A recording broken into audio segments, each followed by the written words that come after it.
Live from New Delhi, you're watching DD India Live, India's voice to the world. I'm Ramesh Ramachandran. Coming up in the next 30 minutes. Nepal's Prime Minister Pushpa Kamal Dahal loses vote of confidence in Parliament, resigns after 20 months in office. India's Prime Minister Narendra Modi stresses on BIMSTEC's role as an engine for economic and social growth. The group's foreign ministers call on him in New Delhi. US President Joe Biden launches Ukraine compact to address Kyiv's defense and security needs. The Kremlin says NATO permitting Kyiv to use certain weapons against Russia is a dangerous escalation. And the first Israeli military report on the 7th October Hamas attacks finds that the country's army failed to protect civilians. Over 100 people were killed in Be'eri.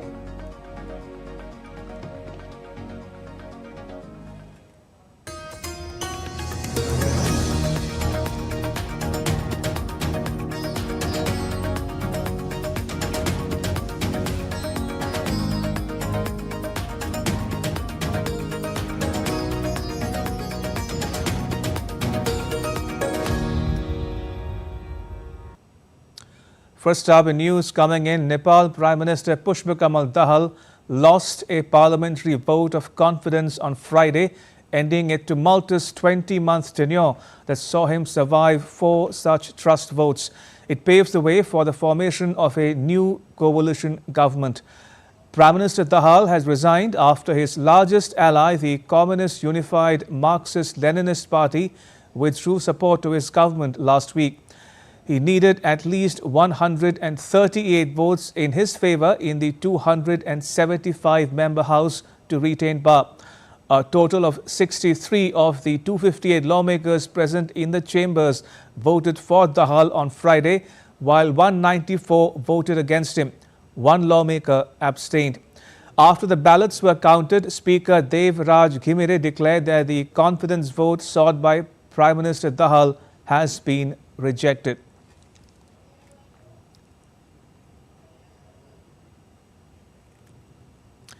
Right, joining me from Kathmandu is Shweta Singh for the latest. Shweta, what more can you tell us about the trust vote that Prime Minister Dahal has just lost?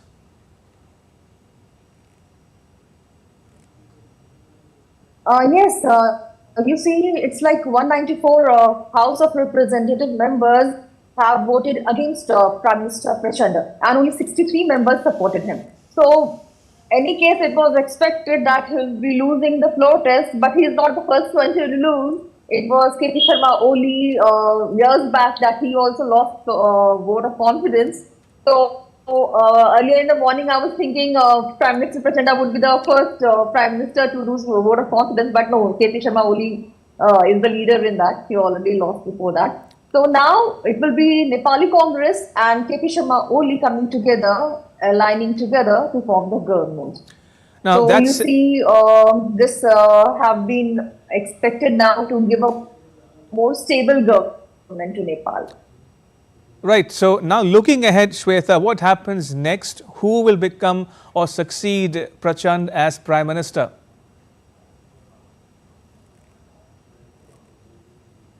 As you see, already Nepali Congress and the CPN-UML had inked an agreement that first 1.5 years it will be KP Sharma Oli who will become Prime Minister of Nepal. So as per the agreement, which is oral, it's not written anywhere. Maybe after today's protest, the 2 largest party will come together and then agreement may be in black and white. But now, as what they, it was like their terminology, they were saying it will be like 1.5 years, KP Sharma Oli leading and followed by Lyoba.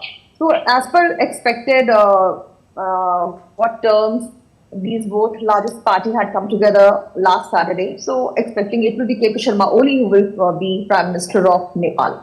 All right. So, as my colleague Shweta is pointing out, KP Sharma Oli is expected and widely tipped to succeed Mr. Prachand as Prime Minister of Nepal.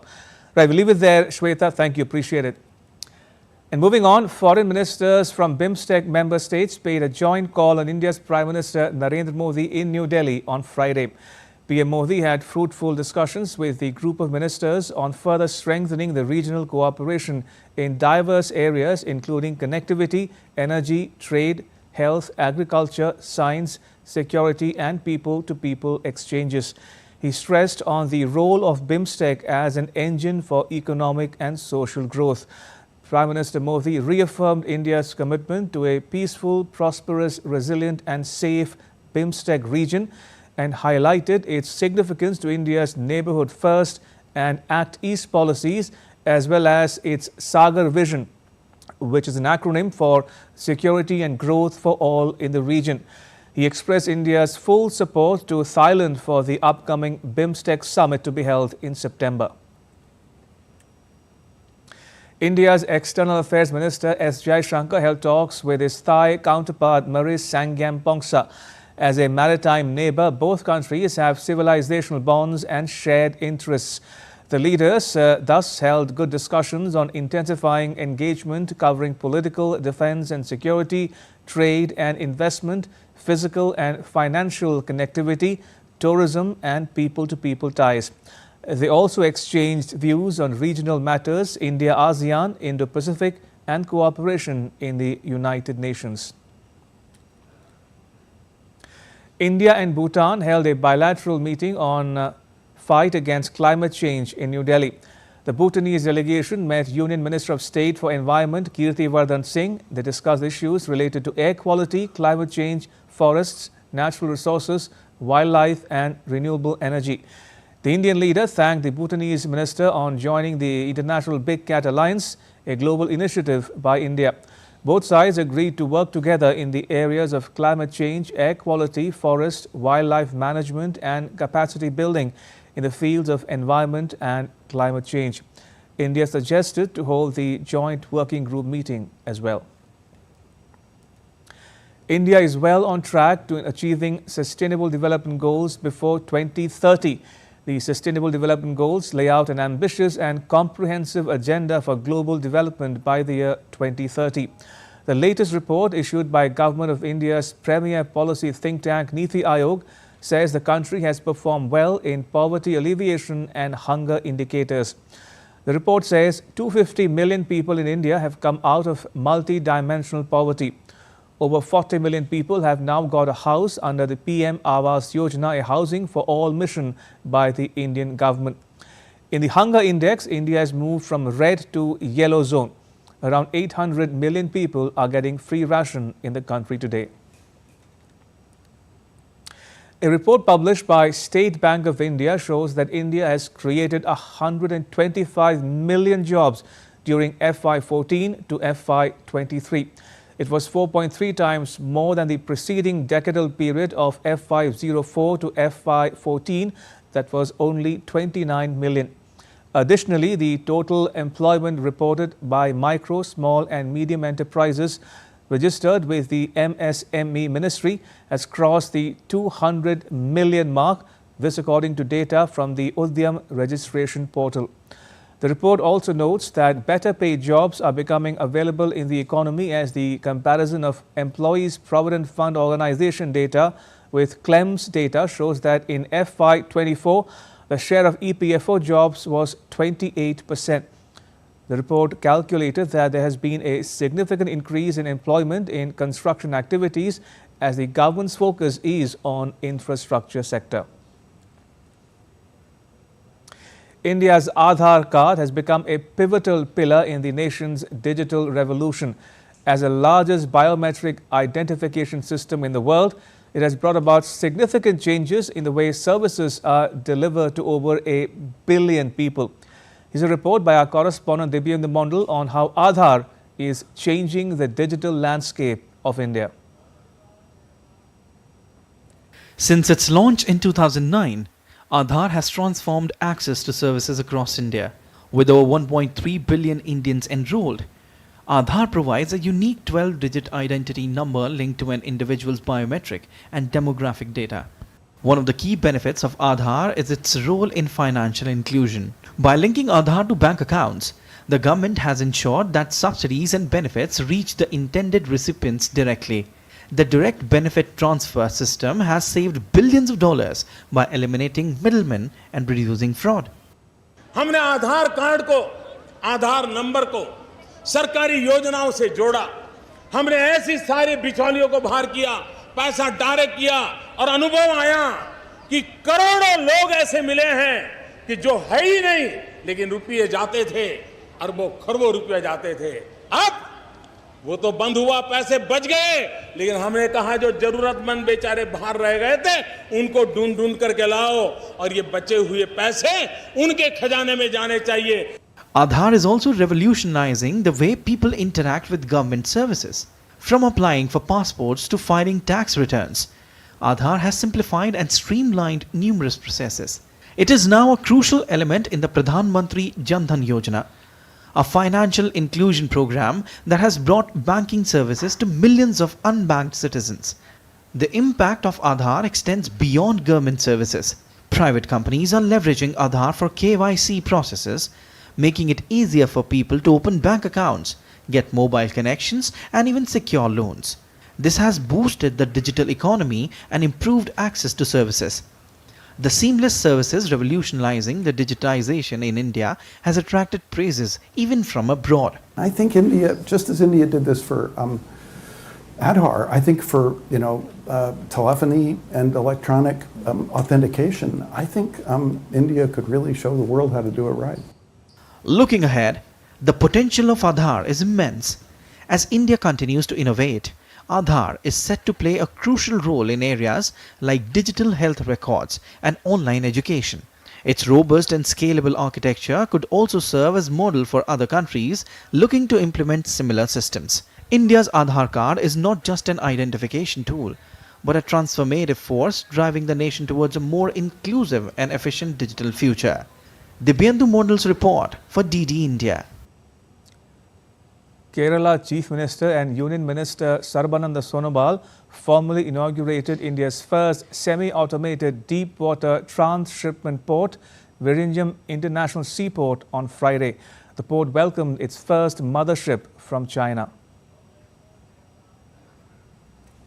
India's maritime landscape is set for a revolutionary change as country's first transshipment terminal and semi-automated deep-water port, Vizhinjam International Seaport, was formally inaugurated by the Kerala Chief Minister Pinarayi Vijayan and Union Minister of Ports, Shipping and Waterways Sarbananda Sonowal on Friday.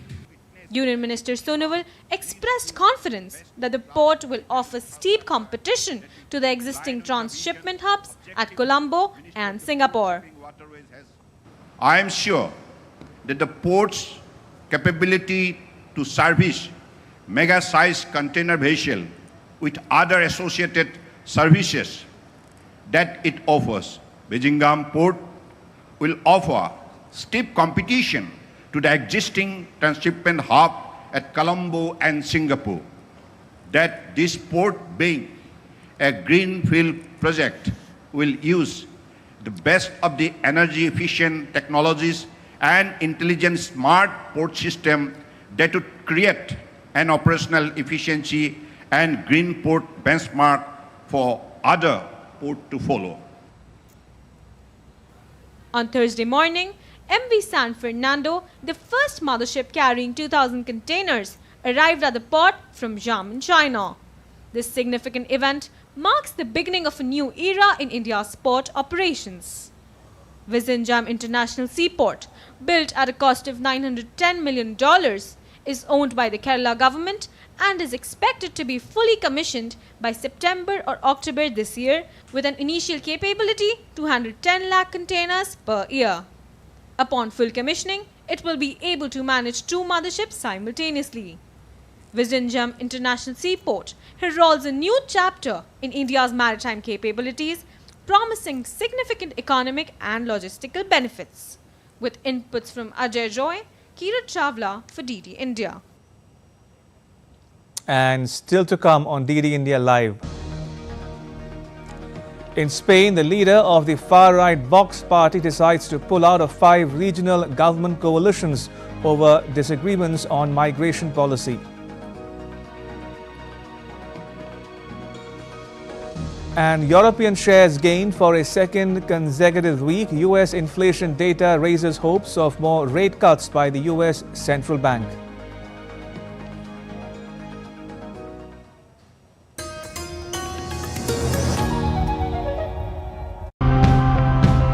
As India keeps getting hotter and hotter, people will be looking for innovations to help combat the impacts of climate change and to cut the emissions that are causing it. Zero tillage wheat, it builds soil carbon. It removes carbon dioxide from the air and builds soil carbon. It's like planting a tree underground. What's happening here is preservation through conversion and transformation.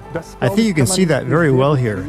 You can take good experiences from it, and those are transferable. Perovskite over silicon, as mature, is the ease of processing. Silicon is something that is relatively energy intensive to fabricate, but this is something that can be done at close to room temperatures.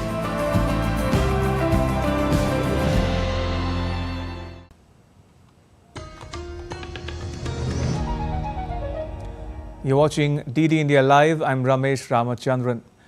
To the Indo-Pacific now, where China's Defense Ministry on Friday urged the Philippine side to immediately withdraw personnel and ships illegally stationed at Sabina Shoal on the Spratly Archipelago and stop heading down the wrong path. China's Defense Ministry also said that Chinese aircraft carrier Shandong's recent Far Sea combat training is a routine annual arrangement, and the Navy will hold similar exercises routinely to improve the combatability of the carrier group. Defense spokesperson made the comments in a statement from the ministry, adding that such drills do not have any specific targets. Meanwhile, Filipino officials have said that they reject the use of force to undermine its interests in the contested South China Sea, but it does not want any conflict and has agreed with China to ease tensions in a contested shoal.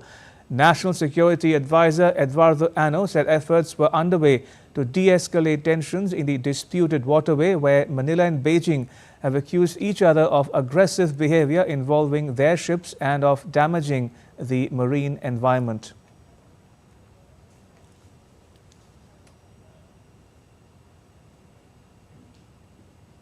Japan has warned that China risks escalating tension with Taiwan with an increase in military exercises that appeared aimed in part at readying Beijing's forces for a possible invasion of the democratically governed island.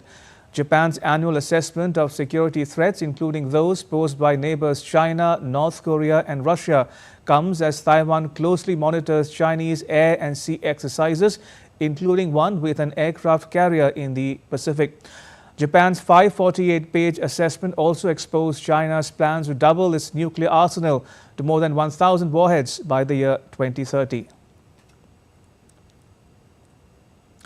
Tension escalates as Taiwan is closely monitoring Chinese air and sea exercises, including one with an aircraft carrier in the Pacific. Laura Westbrook has more from Hong Kong.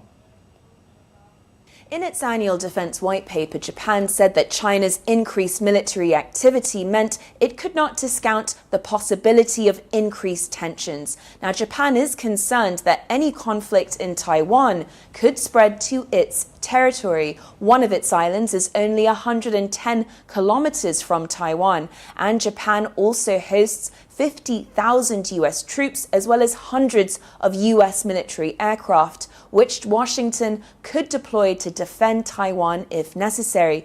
Now, Taiwan is also saying it's closely watching China's military after dozens of warplanes passed close to the island to join drills with China's Shandong aircraft carrier. That same aircraft carrier passed close to the Philippines on its way to the Pacific exercise. That's according to Taiwan. And Taiwan's President William Lai Ching-te says he will continue to strengthen Taiwan's defense. China claims Taiwan as its own, and it has been ramping up military activities around the island in recent years. These grey zone tactics, which is military speak for tactics that fall between war and peace, have been ramping up in recent years, and analysts have said that this represents a new way for China to increase its pressure on Taiwan. In Hong Kong, Laura Westbrook reporting for DD India.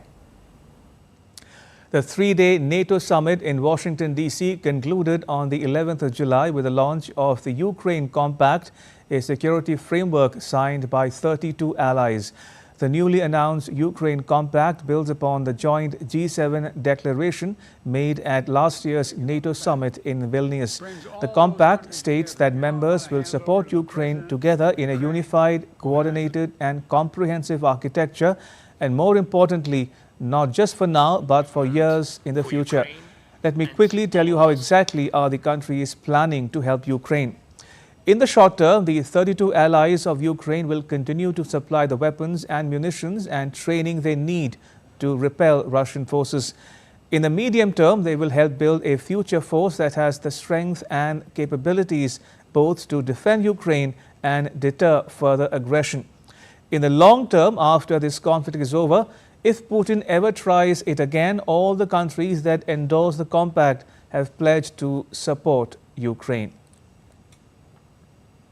Now, Biden said that the Ukraine Compact takes relations with Ukraine to a new level, a significant achievement for Ukraine and NATO, for which Zelensky expressed gratitude. This compact brings all those countries together in a unified, coordinated, and comprehensive architecture to support Ukraine, not just for now, but for years in the future. This Ukraine Compact we are forming takes our relations to a new level, a significant achievement for Ukraine and all of us. Biden further says that he has no reason to talk to Russian President Vladimir Putin right now unless he changes his behavior.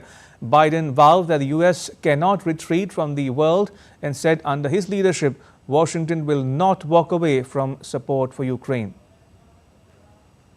I'm dealing with Xi right now and direct contact with him. I have no good reason to talk to Putin right now. There's not much that he is prepared to do in terms of accommodating any change in his behavior.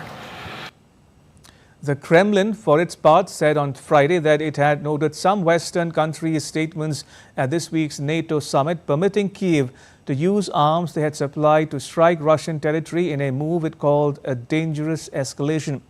Ukraine's top presidential aide, Andriy Yermak, on Thursday called for an end to restrictions imposed on the use of Allied-supplied weapons against targets deep inside Russia, saying it would be a game-changer in fighting Moscow.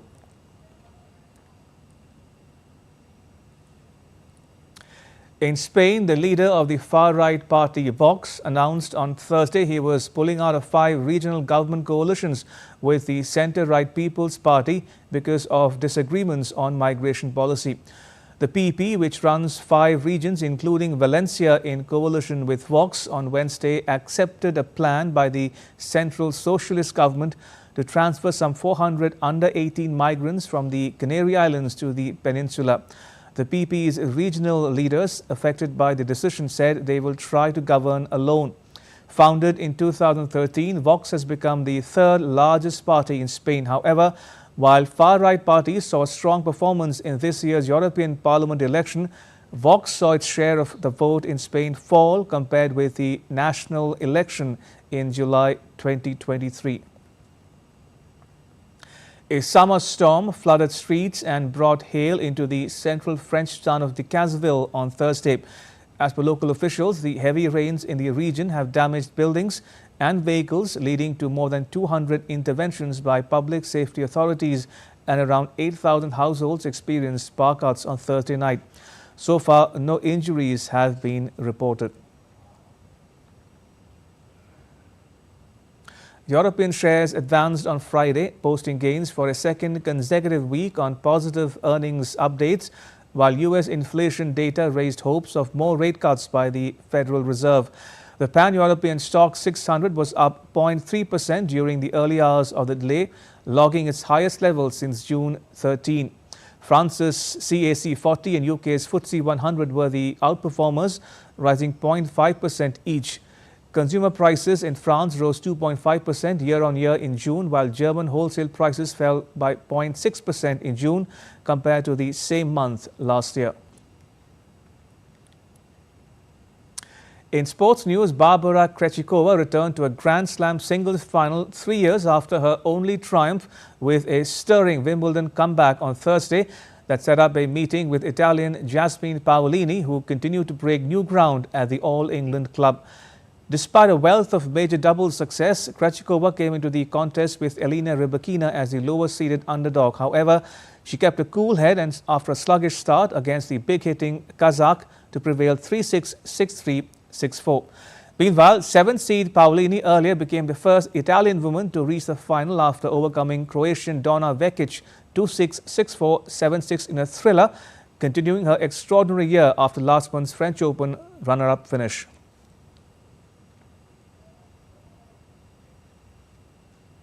It's Robocon 24 and the excitement is palpable.